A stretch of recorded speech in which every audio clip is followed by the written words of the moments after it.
نن زمونږ او ستاسو د بیان موضوع ده ما ثمن الجنه. جنت ثمن څه شی دی؟ جنت الله مسلمان ته په کوم شي ورکوي؟ د جنت قیمت کوم یو دی او د جنت ثمن دا کوم شی دی؟ د جنت وعده الله مسلمان سره کړې ده، دی به جنت ته ځي، خو دی به الله ته کوم شی ورکوي؟ نو د جنت روپۍ او د جنت قیمت کوم یو دی؟ ثمن کوم یو دی؟ دلته برته یو نکته ووایم. عربی کې یو لفظ د ثمن استعمالیږي او بل لفظ د قیمت استعمالیږي. قیمت او ثمن کې فرق دی. قیمت هغه ته وایي چې په مارکیټ کې د تجارانو په منځ کې د یو شي څومره قیمتي دی ته قیمت وایي، او ثمن هغه روپیو ته وایي او هغه شي ته وایي چې خرڅونکی او اخیستونکی په هغې راضي شي. مثلا دا چشمې دي بازار کې که مارکیټ ته لاړئ، تجارانو نه پوښتنه وکړه، تا ته به ووایي دا په 1000 روپۍ کېږي. یو زه دا چشمې خرڅوم په یو سړي، زما او د هغه په منځ کې چې کوم جوړښت دی، مثلا زه په 1500 روپۍ باندې ورکوم او هغه ته مې ته ما ته 1500 روپۍ راکړي او زه به دا چشمې درکم،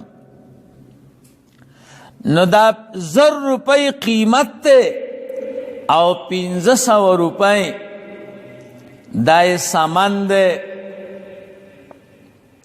نو ثمن او قیمت کې فرقي.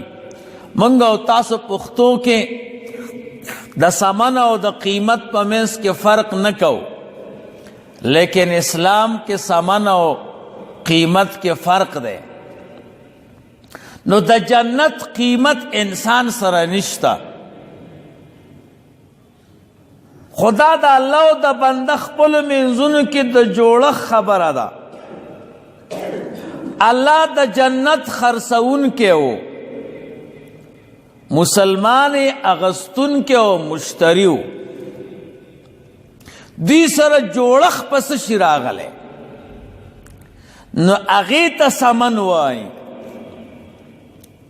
زړه کې داسې تیر نه کوي چې دا جنت خو لکه چې سم بیکاره دی، ځکه دا خو ډېر په اسانه شي پیدا کېږي. نو دا د جنت قیمت نه دی، دا د جنت ثمن دی. قیمت الله ته معلوم دی چې څومره قیمت به، خو الله د بنده سره یو جوړښت کړی دی. بنده زما جنت ته زی په دې لږ شي در باندې خرڅوم، دا راکه بس واخله. ما تاسو ته وي د دې چشمو قیمت ته 1000 روپۍ، ما ته په 1100 روپۍ راکړې دي، خو څوک یې په 100 روپۍ رانه نه علي. او یو سړي سره مې خبره په 1500 جوړه کړه یا مې په 100 جوړه کړه، نو د دې دا مقصد نه دی چې دا چشمې بې قیمته دي، دا خو د اخیستونکي او د خرڅونکي منځ کې جوړښت دی. دغه کم مقدار د پیسو باندې چې خرڅونکي او اخیستونکي راضي شو، دې ته ثمن وایي. نو دا نکته مې درته ځکه ووې چې جنت نه مو زړه تور نه شي چې دا څومره ارزانه دی. مثلا تاسو نمره خرڅوئ، د یو نمرې قیمت ته 10 لکه روپۍ، یو سړی تا ته ګران دی، دوست دی، محبت دی ورسره دی، ته ورته یې لکه د دې 10 لکه روپۍ قیمت دی، خو ډېر راته ګران یې، زه بس یو 1000 روپۍ راکه. نو د هغې دا معنا نه ده چې دا نمره خرابه ده، نه ستا لحاظ یې وکړه، نو دا 1000 روپۍ سمن دی او 10 لکه روپۍ قیمت دی. نو د جنت قیمت انسان سره نشته. نو الله نه قربان، الله پاک په لږ شي راضي شوی، دا لږ شی راکه نو جنت در کوم. نو الله چې انسان نه په کوم شي راضي شوی دی هغه څه شی دی؟ نو هغې کې 15 قوله دي. موږ او تاسو ته چې الله جنت راکوي او په کوم شي موږ سره معامله کړې ده، هغه کوم شی دی؟ په هغې کې 15 قوله. یو قول د قرآن کریم آیت دی. الله فرمائی ان اللہ یقیناً اللہ اشترا من المؤمنین اغستی د مؤمنانونا انفسهم د دوی نفسونا و اموالهم د دوی مالونا. منگ سر اللہ یو معاملہ کردے دا، جنت مو پکار دے، ستا نفس او ستا مال بمال راکی، بِأَنَّ لَهُمُ الْجَنَّةِ د نفس او د مال په عوض کې به درته زه جنت درکم. دا یو قول. اوس که یو سړی الله ته نفس نه ورکوي، نفس دې ټول وجود ته وایي، سترګې الله ته نه ورکوي، د سترګو په لیدلو کې د الله لحاظ نه ساتي، غوږونو کې د الله لحاظ نه ساتي، ژبه کې د الله لحاظ نه ساتي، لاسونو خپو کې د الله لحاظ نه ساتي، او وایي دا زما خپل کار دی. نو چې ته الله ته نفس نه ورکې نو بیا جنت هم نه درکوي.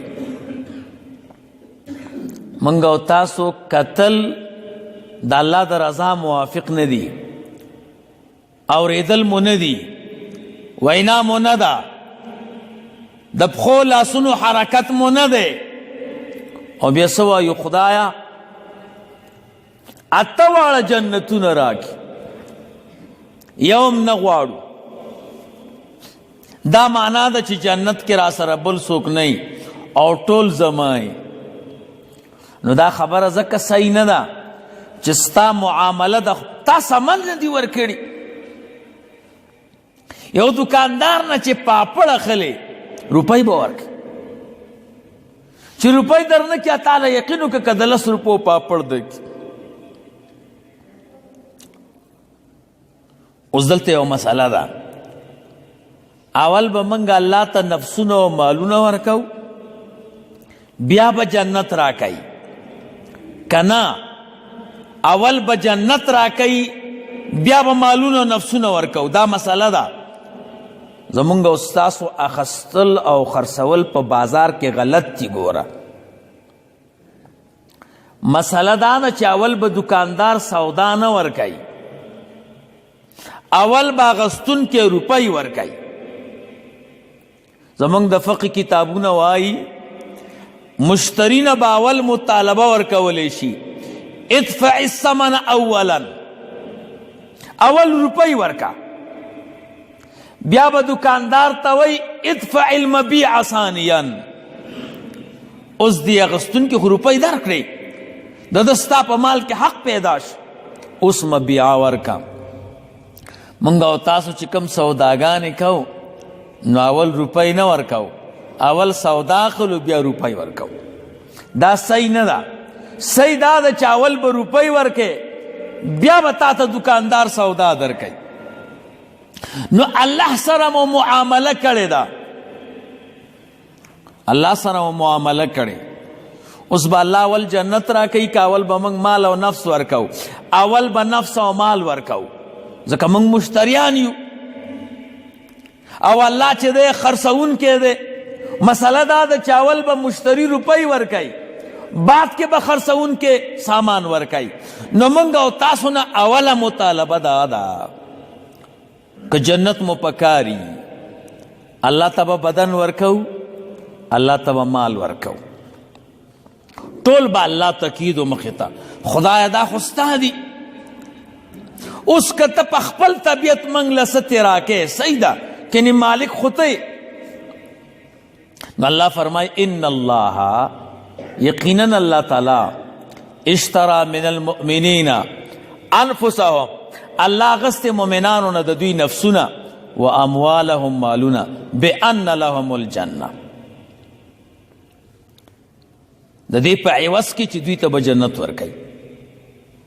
اوس خو بار سړی وي زه مؤمن یم او زه جنتي یم، الله وینا یقاتلون فی سبیل الله، مؤمنان هغه خلق دي چې د الله په لاره کې جنگ کوي. فیقتلون و یقتلون، دوی کافر هم وجني، کافر ولګېږي دی شهید کی. دا د مؤمن صفات دي. اوس تاسو به وایې دا وعده به ډېره مضبوطه نه وي، نو الله نه قربان، الله وی وعده مې کلکه کړې، وعدا علی حقا. الله فرمایي دا کومه وعده مې چې تا سره کړې ده چې نفس به راکې، مال به راکې، دا وعده په ما باندې لازمه ده، دا به زه پوره کوم، ما سره د معامله کړې ده. ته به الله به وعده کړي خو لیکلي به نه وي. کم خط چې ونه لیکلی شي خو دومره سړی اعتماد پې نه کوي. الله فرمایي نه لیکلی شوی یم ده فی التورات والانجیل والقرآن، دریو کتابونو کې دا وعده لیکلی شوی ده، تورات او انجیل او زبور، دې کې دا خبره شوې ده چې انسان به ما ته نفس او مال راکوي، زه به ورته جنت ورکوم. اوس انسانانو کې خو بې وفا شته که نه؟ ومن اوفا بعهده من الله، الله فرمایي او بندگانو چا چې د الله په وعدې پوروالی وکړه، فاستبشرو، دا ډېر زبردست تجارت دی. فاستبشرو، یو بل ته زیری ورکوي، ببیعکم الذی بایعتم به، په هغې بیع سره چې تاسو کم خرڅول کړي دي دا مو کمال کړی. وذلک هو الفوز العظیم، او دا کامیابي لویه ده. دلته ورته یو نکته وویم، الله جل جلاله انتهایی علوه کې دی. الله ډېر لوی دی، الله ډېر قوت کې دی، الله قادر دی، الله مالک دی، الله زورور دی. د الله د پاسه بل حاکم نشته، بل مالک نشته. معامله سنگینه ده. انسان د ټولو نه کمزور دی.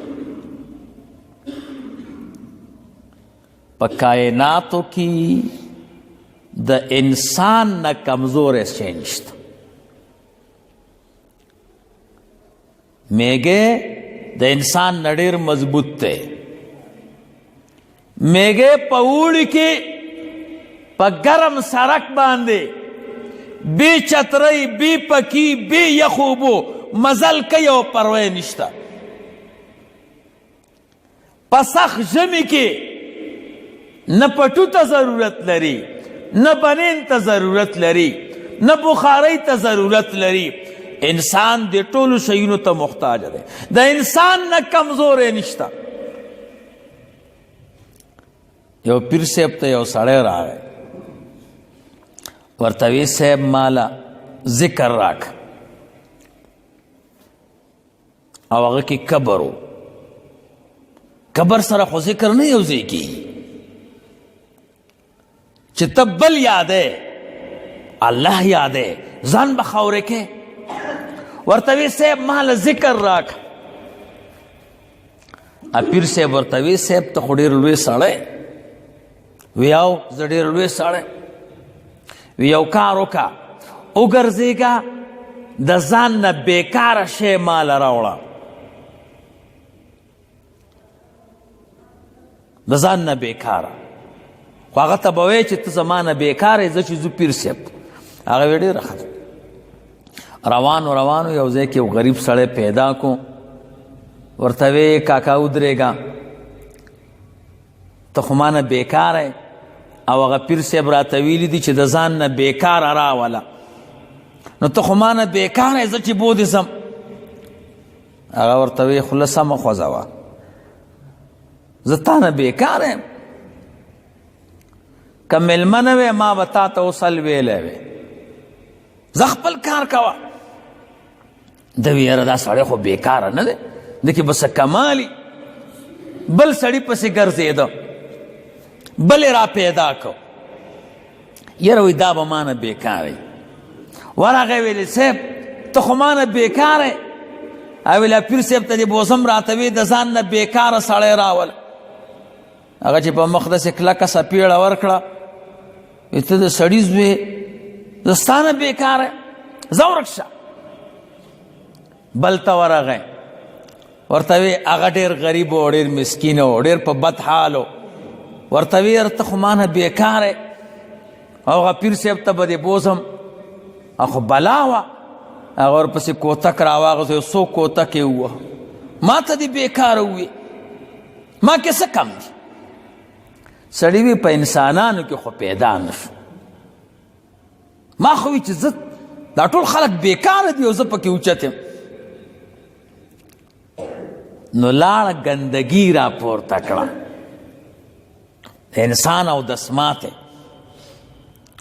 ګندګي راپورته کړه ورته وی ته خو ما نه بېکاره یې او هغه پیر صاحب ته دې بوزم هغه ګندګي ورته الله ګویا نه کړه ورته وی ما ته بېکاره وی ما نه خبرې زما یو تاریخ دی زه یو تاریخي عظمت لرم زه د غنم دانه وم دهقان بوتلم پټي کې راته ډېره خواري وکړه اول یې واړو سر یې پکې واچوله بې پسته کړه بې اوبه کړه چې وتره شوم زه یې وغورځولم بې واړو وی کرلم بې شپږ میاشتې زما طواف کو چا به ورته زوی ووهه نه خفه کېده خو چې د پټي نه به یې ورته یو غنم وږی راوشکو ورته وی بچی به دې راته مړ کړی وی خو دا کار به دې نه کوو دهقان په فصل ډېر خفه کېږي ویلې بې زه وچ کړم او بې په ترېشل ووهلم بې جرندې ته ویوړم ښایسته ډوډۍ رانه جوړه شوه چې کله تا خوړم راپورته دې کړم مچې دې کړم مخکینی خلکو کې ډېر قدر و چې ډوډۍ به یې خوړه بیا مچې کړه وایي مچې دې کړم داسې پسته او خوندور او مزېدار و که زه نه وې د لوږې نه مړ کېدې ویلې بیا دې وخوړم ستا دې مردارې خېټې ته چې لاړم دا شی رانه جوړ شو اوس بېکاره ته یې او که زه یم بېکاره خو ته زما ښایسته ځواني ښایسته حسن چې تا به مچې کولم خو چې ستا دې مردارې خېټې ته لاړم دا شی رانه جوړ شو ما ته دې بېکاره ووې بس هغه ګندګي وغورځوله یاره ویلې په ټولو کائناتو کې هم دا زه بېکاره یم پیر صاحب ته ورغی ویلې صاحب دنیا کې مې د ځان نه بېکاره پیدا نه کړ عمدا زه بېکاره یم د ګندګۍ نه هم بېکاره یم ورته وی اوس دې چې بېکاره ثابت شوې نو وی اوس الله یادوه اوس به کار کوي دا خو قانون دی چې ځان دې خاورې که نو بیا به زرغونېږي بیا به قیمتي کېږي نو انسان بېکاره دی او الله ډېر قوت کې دی د کمزوري انسان معامله شوې ده د هغه قوي ذات سره نو معامله ډېره سنګینه ده ګوره موږ او تاسو غټ امتحان کې راغلي یو معامله مو کړې ده د الله سره، خرڅون کې الله اغستون کې انسانو، ورکون کې د بدن او د مال انسانو، اغستون کې الله. نو معامله سنگین شوه که نه؟ د یو مالدار سړي، د یو بدماش سړي، د یو قوت والا سړي سره چې معامله وکړي، یو قدم به په احتیاط اخلي. مونږ او تاسو الله سره معامله کړې ده او داسې بې پروا ګرځو لکه د سره چې چا نه وي پیدا کړي. نه د خولې سره احتیاط، نه د سترګو سره احتیاط، نه د بدن سره احتیاط، نه نه نه نه هیڅ سره. او هر سړی وایي زه قوتناک یم.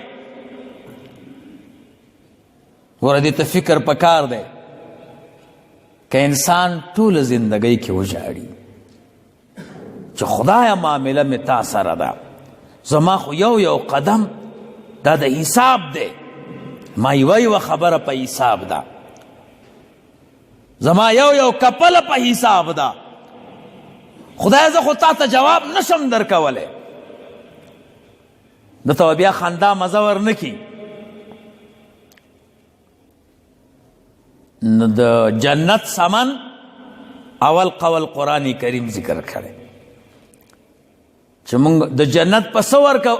الله انسان ته ورکوي، انسان به ځان ورکوي، مال به ورکوي الله ته. په مال کې به د ده اختیار نه وي، په بدن کې به د ده اختیار نه وي، دا هر څه به د الله وي، الله به ورته بیا جنت ورکوي. اوس که موږ او تاسو جنتیان یو، اوس په خپله راته ځان معلومیږي چې موږ جنتیان یو که نه یو. زموږ دا سوال صحیح دی که دا غلط دی؟ موږ په کار دا دی خپله زندګۍ باندې نظر واچو که نه؟ نو چې نظر واچو موږ په غلطه یو. الله دې زموږ او ستاسو اصلاح وکړي. یو قول دا دی. دویم نمبر قول د بخاري او د مسلم شریف روایت دی چې جنت الله انسان ته پس شي ورکوي. حضرت ابو هریره رضی الله تعالی عنہ فرمای یو باندچی نبی علیہ الصلوۃ والسلام ته راغی، ورته وی قربان دلنی علی عمل، داسې یو عمل راته وښایه چې وی کوم جنت ته لاړ شم. رسول الله مبارک صلی الله علیه وسلم ورته وفرمیل د الله عبادت به وکړي، الله سره شریک پیدا نه کړي. دویم مونځ به قایم کړي، صحیح مونځ به وکړي. دریم زکات به ورکړي. څلورم د رمضان روژه به ونیسي او هغه وخت کې حج نه و فرض. یا حج تذکره په دې حدیث کې دا خو د یو راوي نه پاتې ده. الله به ومني، عبادت به کوي، مونځ به کوي، زکات به ورکوي، روژه به نیسي، حج به کوي. چې دا 5 کاره دې وکړه جنت ته به ځي. دا سم نر سړی و. ورته وی قربان والله والذي نفسي بيده، زما دې په هغه ذات قسم وي چې زما روح د هغه په قدرت کې دی، دې نه به نه زیاتوالی کوم نه به کمی کوم، ځکه په دې جنت میلاویږي. سړی چې روان شه او شی شوه، رسول الله مبارک فرمیل و صحابه من سره ان ينظر الى رجل من اهل الجنه فلينظر الى هذا. که څوک په دې خوشحاله کیږي چې یو جنتي سړي ته وګوري نو دقه دی جنتي. نو د جنت سمن دویم قول دا دی. دریم نمبر قول جابر سے فرمائی نعمان ابن قوقل رسول الله مبارک تناوے ورتوی قربان که زه 15 وخته مونځ کوم او حرام ته حرام وایم او حلال ته حلال وایم الله به جنت راکي. رسول الله مبارک ورته فرمایل الله به جنت درکي. دا د جنت سامان دی. نو جنت په کوم شي ملاویږي؟ په دوو. یو به 15 وخته صحیح مونځ کې په جمع جمعات. دویم دا دی چې حلالو ته به حلال وی او نو هغه به کې او حرامو ته به حرام وی د هغې نه به ځان ساتي. دا کار چې دی وکړه الله جنت درکوي. څلورم نمبر قول عثمان ابن عفان رضی اللہ تعالی عنہ فرمائی وی رسول اللہ مبارک صلی اللہ علیہ وسلم فرمائل من ماتا وهو یعلم سوک چه مړ شو د عقیده وا الله اله الا الله چې د الله نه غیر بل معبود نشته او محمد د الله رسول دی. دا دی حدیث کی نشتا خو لا الہ الا اللہ نم دا کلمه طیبه دے. محدثین وائی لا الہ الا اللہ چی حدیث کی راشی مراد تے ٹول کلمه دے نم دے. چاچے لا الہ الا اللہ محمد الرسول اللہ دا زڑ پس دا قوی رسول اللہ مبارک کو فرمیل دخل الجنہ دے با جنت تزی. نو د جنت سمن لا اله الا الله محمد رسول الله. وګوره دا خو ډېر اسانه ده مونږ او تاسو الحمدلله ویلې ده. دې کې مسله ده لا اله الا الله په مصداق به عمل کې الله به واحد لا شریک ګڼي داغه په ټولو احکامو به عمل کې رسول الله مبارک ته پیغمبر وې داغه په ټولو سنتو به عمل کې بیا به ته جنتی. پنځم نمبر قول دا ده د جابر صاحب روایت ته قال سمعت رسول الله صلی الله علیه وسلم ما د حضور نوریدلی دی نبی علیہ السلام فرمایل یو پتاسو کی د عمل په وجه جنت ته نشي تللی د عمل په وجه د جهنم نه نشي خلاصېدی چې جنت ته ځي دا په توحید بزي. نو سمن الجنه توحید دے. تاسو ته ما د توحید تعریف کړه وګوره توحید خو ټکې وړوکې ښکاري لیکن یو دریابي علم پکې پروت دی. تی معنا فکر بسمه اجمال درته وایم هی معنا الله چې کوم امانتونه درکړي ابه ساتي و معنا د الله په وعدو به پوره والی کې یہ معنا د الله په مواثیقو به یقین ساتي. دال معنا چې خپله د ځان سم که اوس به بل ته وایي وروره تم سم شه د یو ورور مسلمان فکر او غم بم کې دې ته توحید وایي. نو دا پنځه قوله دي. دلته تر آخره کې یو نقطه وویم بیا ټیم پوره دی. نقطه دا ده چې دې حدیث کې راغله چې د عمل په وجه سړی جنت ته نشي تللی. قرآن کریم کې راغلی دي تلک الجنة التي ورثتموها بما کنتم تعملون. الله وی دا کم جنت میں چې درک دا ستا د عمل نتیجه وا. قرآن کریم وی په عمل به داخلیږي. رسول الله مبارک صلی الله علیه وسلم وی په عمل به نه داخلیږي. ټکر راغی. نو دو جوابونه ذهن کې ساتئ. یو جنت ته داخلی دل دی او یو په جنت کې درجی دی. جنت ته داخلی دل په عمل نه دی د الله په فضل دی. رسول الله مبارک فرمائی د قیامت په ورځ به بنی اسرائیلو نه یو سړی الله راولي 1500 کاله به د الله عبادت کړي. الله ورته فرمایي زما په فضل جنت تزا څنګه دی په فضل لاړ 1500 کاله مې عبادت کړ وی صحیح ده.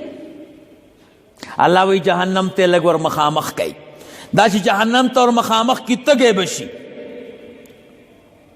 دی به د اوبو چغې وی اوبه به نه یو ملایکې سره به ګیلاس کې سپینې یخې اوبه وي درته به وي د خدای لپاره دا اوبه راکړه وی دا اوبه دلته قیامت کې اوبه چیرته دا خو زه خرڅومه وی پسو یې خرڅې وی چې چا سره 1500 کاله عبادتي دی وی ما سره شته که نه دی به 1500 کاله عبادت ورکړي او یو ګیلاس اوبه به راواخلي الله به ارادې خواه کوي اوس پس شي ځې هره ورځ به مې درته یو انار او یو جام یخې اوبه درکولې تا 1500 کاله په یو ګیلاس ورکړ ورته وی الله ستا په فضل سره. نو جنت ته داخلېدل د الله په فضل دی، دا په عمل نه دی ګوره، خو بیا جنت کې چې کمې درجې دي هغه په عمل دی، نو ټکر نشته. دویم جواب، دا جنت ته داخلېدل د دې دو مقصد دي. یو مقصد دا دی چې دا عمل د جنت ته داخلېدلو سبب دی، الحمدلله. دویم دا دی چې دا جنت د عمل عوض دی.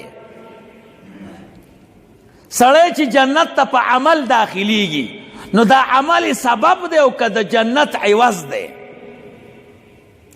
نو دا عمل د جنت سبب دی خو عوض نه دی.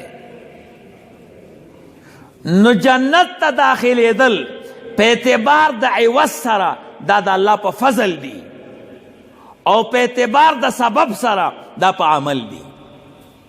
نو علما دغه دو نکتې وایي.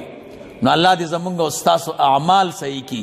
نو چې جنت سمن را سره نه او د جنت سمن مو نه یې ادا کړي، خدای پاک مو جنت ته بیا نه داخلی.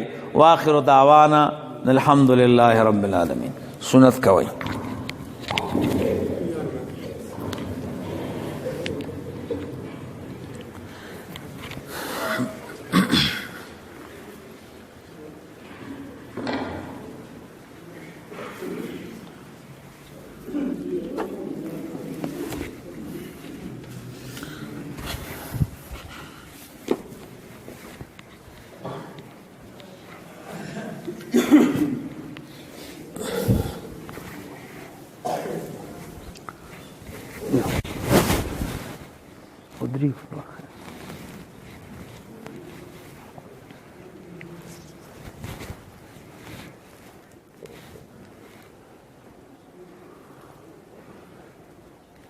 مسلمانانو